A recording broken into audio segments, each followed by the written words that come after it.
Hello again, and welcome back to the What Is That Video series. My name is Tom Hewlett. I'm the museum's collections technician and researcher here at the Esplanade Arts and Heritage Center in Medicine Hat. And today I'd like to show you an artifact that held a bit of a surprise for us here in the museum. I was recently walking around in the collections wondering what to feature for the next What Is That video, and it's not really an easy choice sometimes.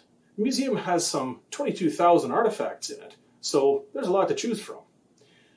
But I looked up and I saw our shelf of walking sticks and canes, and we have more than 30 of them, so I thought, oh, there must be one of those I could feature. So I looked at them, and I found this one. It's a Japanese walking stick made of bamboo, and it has a number of carved figures on it, along with quite a large number of kanji text carved into the surface. As I picked it up, I thought, this is pretty thick for a walking stick made of bamboo. It could be much thinner. So I wondered if it might hold something inside. A flask or maybe a sword blade or something like that.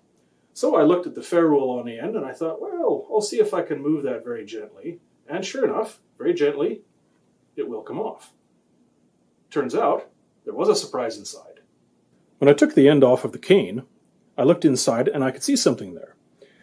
I gave the cane a gentle shake, and a very thin stick came out. So I pulled gently on that to see what it was, and it extended. And it pulled another section out, and then a third section. Pretty soon, I had an 8.5 foot long, 2.5 meter extendable rod. It looked to me like I had a fishing rod, but when I checked the artifact database, it wasn't identified as such. So I had to do a little bit more research, based on the fact that it had Japanese characters carved into the outer surface. A little bit of research soon enough showed me that what I had was a Japanese tenkara fishing rod. It wasn't a walking stick at all, and it had never been correctly identified by any of the museum staff in the nearly 50 years it's been part of the collection. Tenkara fishing rods don't have eyelets that we're familiar with on modern fishing rods, though they're used in very much the same way as a modern fly fishing rod. A line is tied to the very tip of the rod, and it's cast the same as a fly fishing rod would be.